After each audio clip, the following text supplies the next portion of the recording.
This is a disclosure. Please note that all guests featured on the AdTechGod pod are invited to participate. They do not pay in any form to appear on the show. However, guests may be sponsors of the AdTechGod community, the AdTech Forum, or other product offerings. Today's episode is brought to you by Relevant Digital, proudly presenting Relevant Yield. Hey publishers and sales networks, ever dreamed of managing pre-bid without breaking a sweat?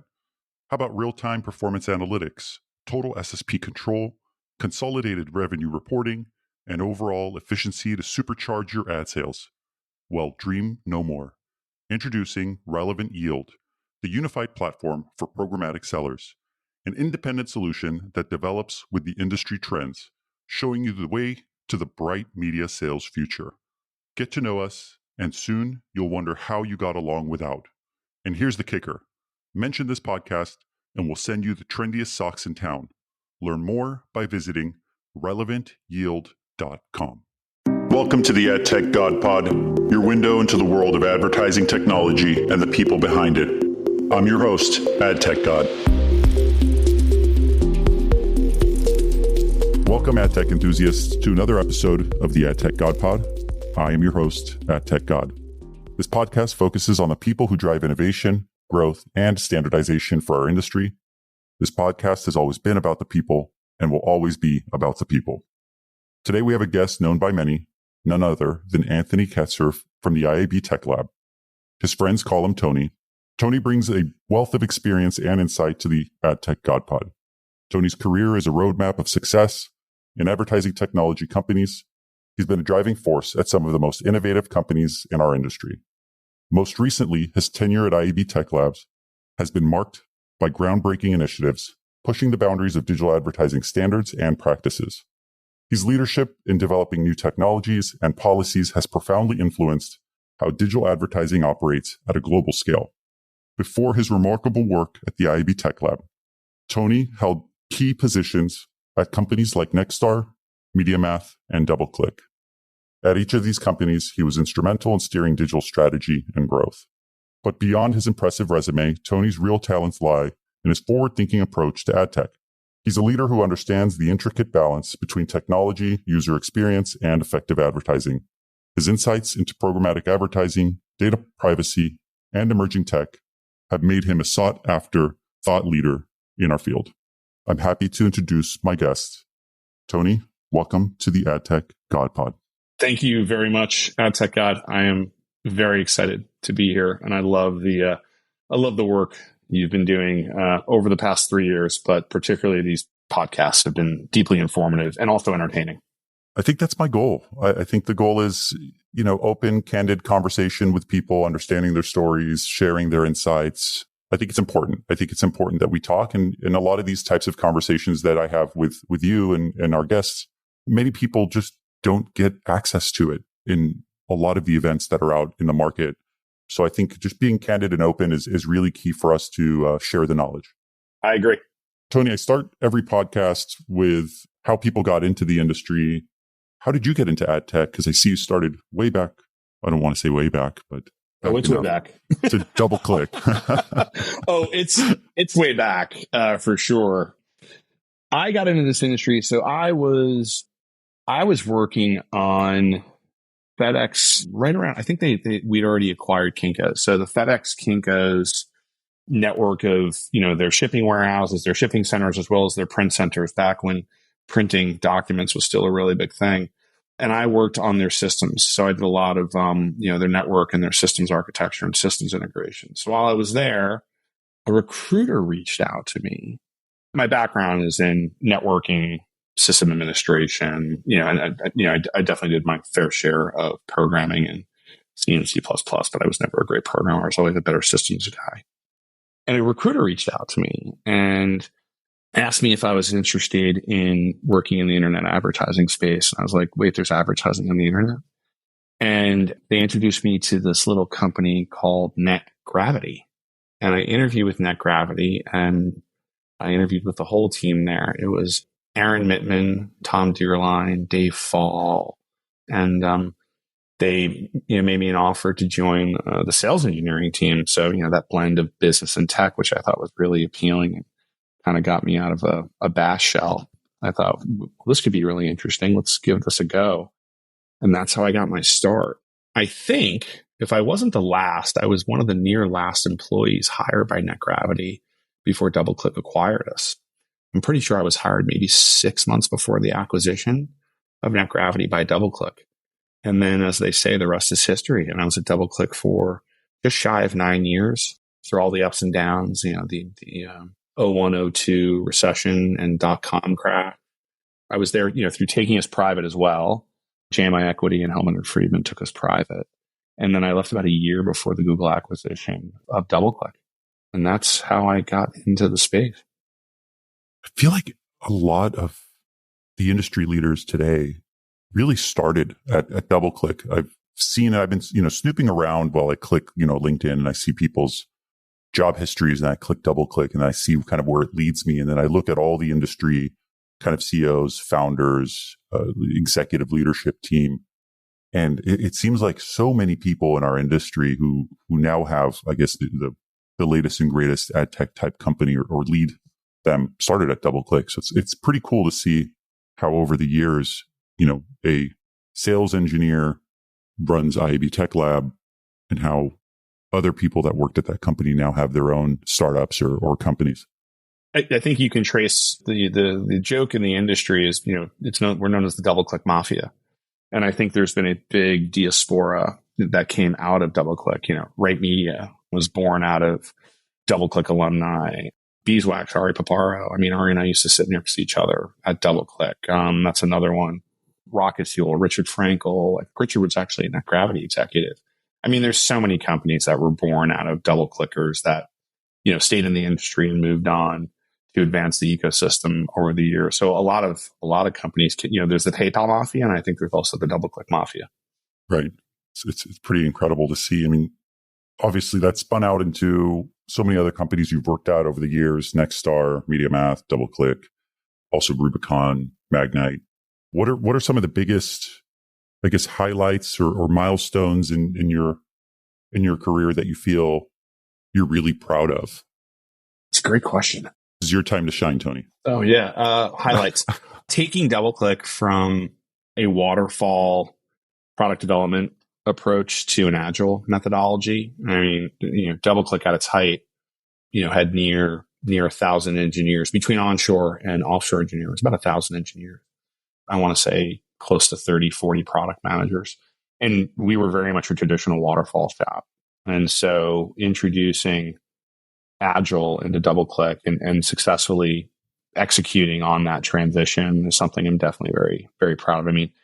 Agile, I think agile nowadays is, I think people take it for granted and it's kind of all the rage. But gosh, back in 2005, 2004, when I started, the DoubleClick engineering team down that road, it was such a foreign concept that people had to get comfortable with. So much so, we even brought in some of the original inventors of agile development to present and consult to the leadership team at DoubleClick. And, they acquiesced and we moved forward and adopted it, I think, to great success. So that was definitely a proud moment of mine. I think some other big moments were launching what was then known as the MediaMath Terminal 1 platform. May she rest in peace. Well, I guess now it's Infillium. Getting that out the door, I was brought in to, actually get that launched, get the bidders built, get the interface done, and worked with a really great group of folks at the original MediaMath. And so getting Terminal 1 launched, I think, was definitely a highlight of my career. I think some other areas were, being part of the Rubicon project and preparing, working and preparing them for their IPO, just having public company experience, particularly being at DoubleClick and, unfortunately having to go through Sarbanes-Oxley preparation, going public, but definitely being part of the pre-IPO crew at, now Magnite, but formerly known as Rubicon Project. That was certainly a career highlight I'm proud of. Those, I think, are some things that definitely stand out in my mind. And I think more recently, I think the Tech Lab gig, frankly, maybe the best job I've ever had in the industry. I'm proud of the work that we've done in my, I'm just shy of 2.5 years there. I started in August of 2021. And I just think the pace at which Tech Lab is moving now. Candidly, I think Tech Lab prior to me joining was, somewhat dinged occasionally for being a fast follower or kind of catching up to the industry. When I really wanted Tech Lab to lead and have a perspective on where the ecosystem's going and lead the industry to where we believe the ecosystem's going. We can course correct as needed, but I think just accelerating our product development cycles, our standards development cycles at the Tech Lab, and launching, key things like the global privacy platform, getting TCF2 out the door, seller-defined audiences, which, is not really incredibly well adopted, but I still think it's future forward. And I think seller-defined audiences will have its day.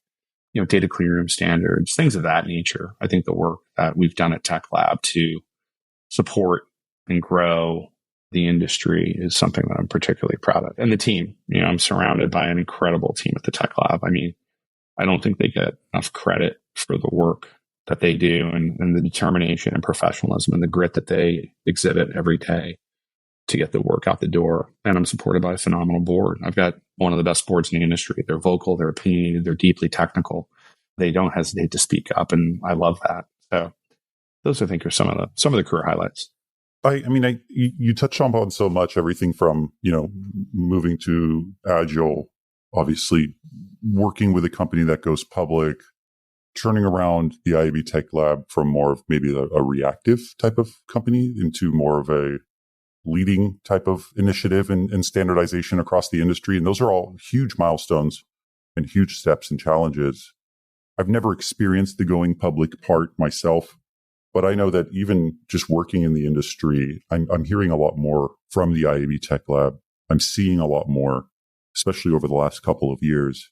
So it's nice to have that type of company or organization that's saying, look, this is the direction we should be moving in. These are the standards that we should have across the board. And we recommend you all implement and follow the process for the better of the industry. So I'm a huge supporter of what you've been doing. I'm also a big fan of Angie's. I think she's incredible. And I'd love to see just the industry following the same path and the same guidance to standardize various practices across the board. I appreciate that. And Angie, shout out to Angie. She is fantastic. She works over at the IAB, but she's definitely a key partner with the Tech Lab. She deeply immerses herself in the Tech Lab work. And what's nice about that is that she can facilitate IAB Tech Lab, evangelization, education over on the IAB side. She deals a lot with the business constituents of our industry. Tech Lab deals with, your engineering, product, ad operations, data scientists. That's the side of the industry we typically work with. So Angie's been a great partner and bridge to the business side. And then in terms of our standards adoption, well, our standards are adopted based on their merit and the value they bring to the industry. The Tech Lab is not the internet police. We can't force adoption. But, if there's a standard that demonstrates that merit, then the industry will certainly adopt it. But I do think Tech Lab's remit really is to lead the industry, to be ahead of the industry and not necessarily be a fast follower of the industry. And I've done my best to instill that in the team. And I think they've responded to that really well. What are some of the challenges that happen with that? Because obviously, getting the word out, justifying those standards, it takes a ton of work, right? Once you've figured it out, is it more collaborative with companies and people in the industry and working together to launch it? Or is it more, we believe this is the right way, let's go out and educate and explain why? What's the IAB Tech Lab's kind of process around that? It's both. Everything that the Tech Lab develops is done in a working group fashion. There's nothing that the Tech Lab does that is behind any sort of closed door. The working groups are the ones which is comprised of our membership across the globe. The working groups are the ones that actually develop the spec. They develop the best practices or guidelines. They develop the frameworks. Our product leads show and create the path of what needs to be developed, and the working groups do the work. So the fact that the working groups are involved in creating these things often facilitates adoption, because, they wouldn't be involved in the working group or drafting. There's kind of this organic adoption that occurred out of a lot of our work, because the companies that effectively wrote the spec, will certainly facilitate adoption. So that's one. The flip side is education and evangelization, particularly in two areas. On the buy side, explicitly, getting agencies and their brands to understand the business value of the specifications that we launch, whether it is going to improve advertising efficacy, streamline workflows. So, media planners and buyers can go home at a decent hour is part of it. And then the other part is just educating the business side of the industry overall. I think if you talk to many technical or operations executives in the ecosystem, I think they have a pretty decent understanding of what the Tech Lab does and the value of different specifications we release to the market. However, I think if you have that same conversation with a CRO or a CFO or a CEO of a media company or a brand or even an agency or even some ad tech companies, they're probably not as familiar with our work and don't understand the business value. And I think that's an area where Tech Lab still needs to improve. That's work we still need to do, is translating our work to business benefit to all constituents in the industry, because ultimately the business side is what will drive adoption. So for example, we saw that in the Open Measurement SDK that was released in 2018.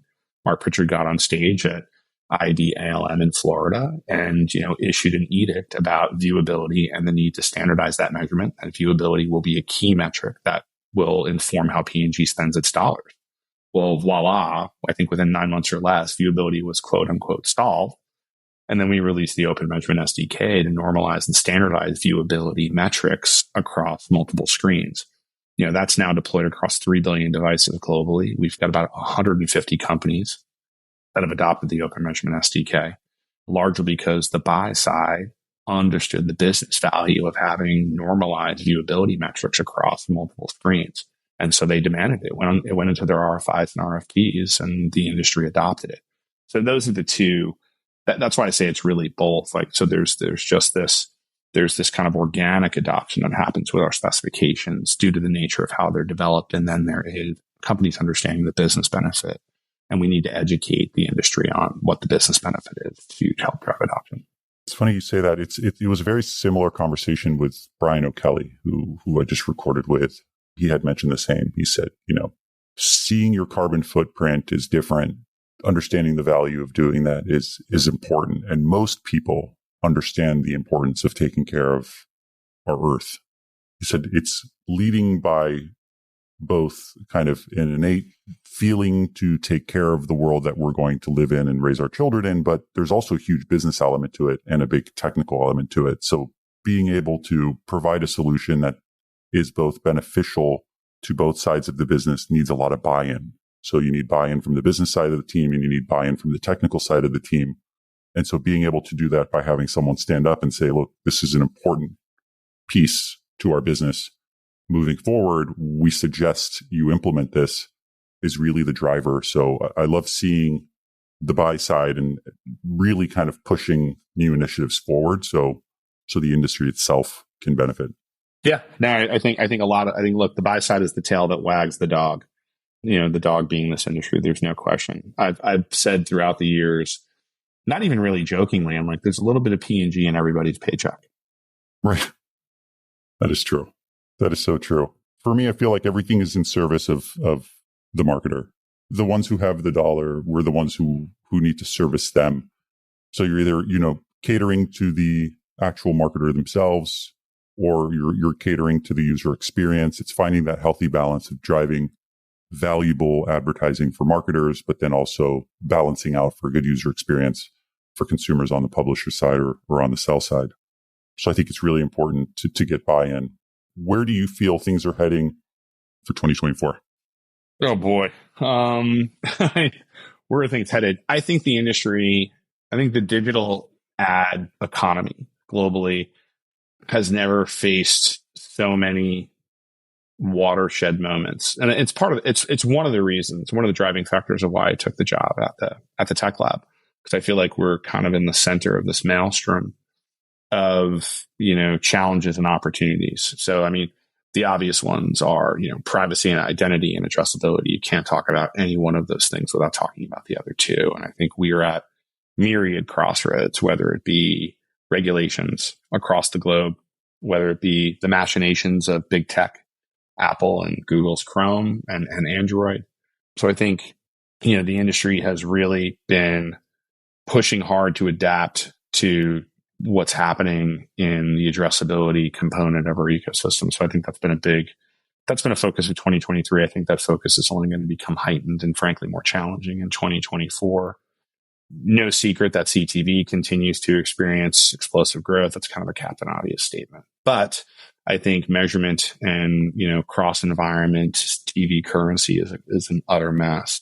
And I think frankly, to the detriment of growth of the CTV channels, the fact that there is no real clear standardization around currency or measurement in the CTV ecosystem, I think actually prohibits growth there. So that's another area that I think will remain at the forefront of the industry. It's certainly been a focus of 2023. I think it will be a focus of 2024. Sustainability, to your point about what Brian's doing at Scope 3 and others like Sadara and Impact Plus and Good Loop, I think sustainability will become, I think we're just in the beginning of the sustainability discussion within the industry. I think that's going to accelerate over the next several years, particularly as governments, Europe leading the pack, no surprise, around actually holding companies accountable around their carbon footprints. So I think that will start to come to light over the next several years. But 2023 is, I think a lot of these themes extend into 2024. Measurement's going to become more difficult with signal loss in 2024. I think the privacy sandbox is going to suck the air out of the room in the industry in 2024. The industry is woefully unprepared, uninformed. I think there are real challenges around the privacy sandbox in terms of the use cases it does not support, which I think is going to be a big challenge, tremendous challenge for the industry. And then the ongoing adaptation to regulatory compliance. I think we will finally start to see some form of case law or precedent set by some of the state AGs. Maybe it's Connecticut, maybe it's California. But I do think we will actually start to see some litigation in the area of privacy in 2024 in the US. So, the industry, I think there's a lot of either conscious or subconscious anxiety in the industry about all of these things. Again, and some of these represent great opportunity like CTV, and some of these represent real existential challenges for the ecosystem, like identity and addressability. And how do we deliver a more private internet while still maintaining the value of addressability that it's represented for the last 25 years. And it's created great advertising utility for brands, which is part of what's funded the rise of the internet. And I really believe that, I wouldn't go so far as to say advertising keeps the internet free, but I would certainly, say that advertising subsidizes a pretty healthy chunk of all the digital entertainment, digital services, investigative journalism, news.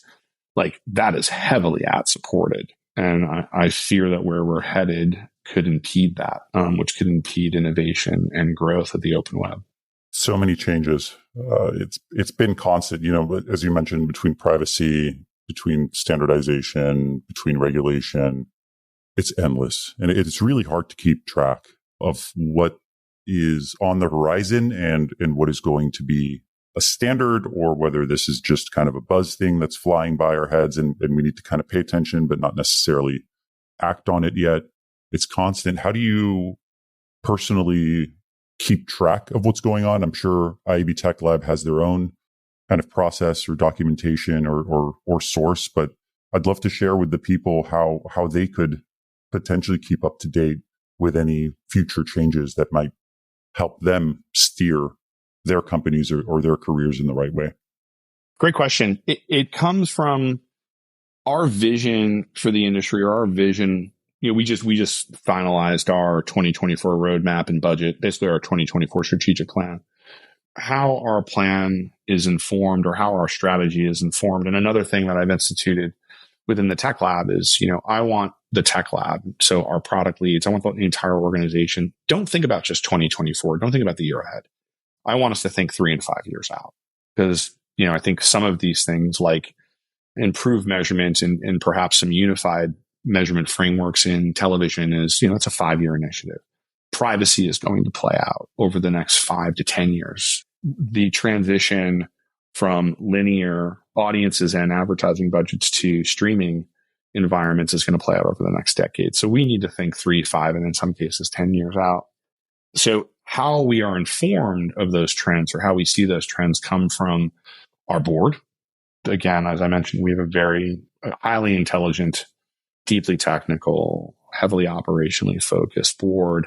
If anyone ever wanted to get a primer on like how this ecosystem works in the weeds, like just come talk to any of the Tech Lab board and you will get schooled on how this industry works at, fundamental technical and at operational levels. So part of it's the board, part of it's our general membership. Myriad initiatives are, kind of ignited or spurred on by just general membership. Or, a member will bring something to a working group and nominate it for standards work or best practices work. So a lot of it comes from our general members. If you're a Tech Lab member, you can bring, anything that you think is relevant to the industry to a working group, and then the working group effectively votes on it. They prioritize it. They vote on it and saying, is this a top priority or not? It's effectively triage. That's part of it. Look, the other IABs, IBUS, between Angie and David Cohen and Cheryl and, the rest of the IAB team, they're bringing, what they're seeing from the business side in the industry. They'll bring those things to the Tech Lab. Their centers of excellence often inform us. Regional IABs around the globe, IAB UK, has brought some things to us. IAB Europe, the TCF is a key partnership with IAB Europe.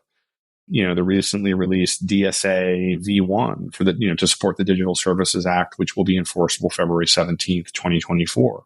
That comes from IAB Europe. So it comes from, again, sounds like a cop-out answer. It comes from everywhere. It's just, we have a mechanism internally by which, we process, it really comes into the team. And again, we're 22 people. It's not like the Tech Lab is an unwieldy, 100-person or 1,000-person organization. We're 22 folks.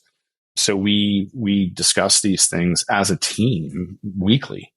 So we're constantly looking at what's being brought in via all of these channels in an informal basis on a weekly basis. So that's really how it all comes in. And a lot of it's also self-education.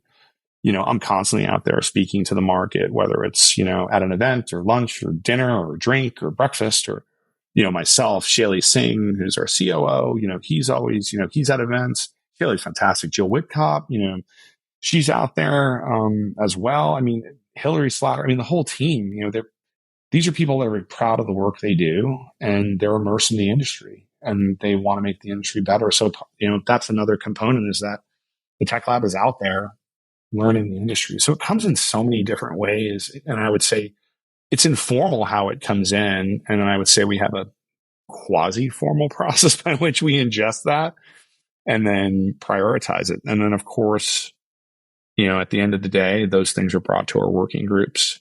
If there are ideas that we have as Tech Lab, we will bring those to the working group and say, hey, we think this is a good initiative. What do you think? And the working group will say, great idea. Let's prioritize it. The working group will say, not a huge priority. Maybe we defer it till 2025. And the same with the board. The board, the Tech Lab board meets every quarter. I'm always updating on the industry and I'm always getting their feedback on where they see the industry going and what our priorities are. And they'll, there are things that they'll deprioritize or reprioritize based on how they're seeing the industry. So it's a full mix.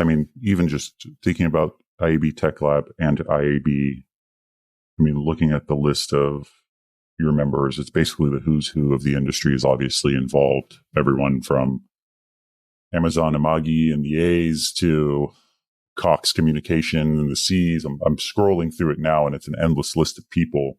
But you guys also provide quite a bit of resources in terms of training and certification through IAB, which is also pretty incredible.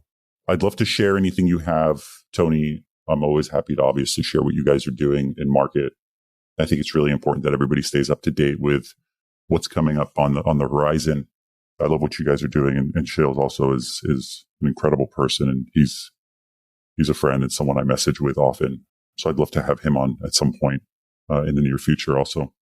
If I were ever to say, I had a right-hand man or, a key lieutenant, it's certainly, I would struggle to operate the IAB Tech Lab without Shaylee. I would struggle to operate the IAB Tech Lab with the team. Jill Whitcop is just absolutely outstanding. Rowena Lamb, who's leading our privacy, really our privacy frameworks. Rowena came in last year, I would say, not really having deep knowledge in the area of privacy. certainly had deep knowledge around ad tech, but I mean, I have been blown away by how she has just educated herself on, the legislative issues around privacy and like, how that manifests itself in technical frameworks. Rowena has just been absolutely I wouldn't have the patience amazing. to do that. So she has been fantastic. Like I'm blessed with a truly phenomenal team. And I know a lot, I think a lot of leaders say that, but I tell them that as often as I can. They're outstanding. Well, Tony, that kind of ends the podcast for now. We've obviously heard your story from FedEx to IAB, which is pretty amazing. I love what you guys are doing, and I really appreciate you being here. I will reach out to Shaylee. He is someone that I have on the list for having him on the podcast also. I'd love to hear his perspective. I think he's incredible. We will definitely keep in touch, and this is the end of our podcast today, and I'll speak with you soon. Great. Thank you so much. Keep doing the work you're doing. I value it. I know the industry values it. So don't stop. Thank you. I'm just riding the wave. Aren't we all? I'll keep going until it just doesn't go anymore, Tony. Thank you so much. And I'll definitely speak to you soon. Be well. Bye-bye. Thanks for tuning in to another episode of the AdTechGod Pod, a podcast for the people about the people that make AdTech great. Stay connected with me for more insights, trends, and interviews in the realm of AdTech. Don't miss out on our latest updates, so follow me on X, Instagram, and connect with me on LinkedIn. Don't forget, ATG Slack community has insights, networking opportunities, and jobs. Keep the conversation going and stay at the forefront of AdTech innovation.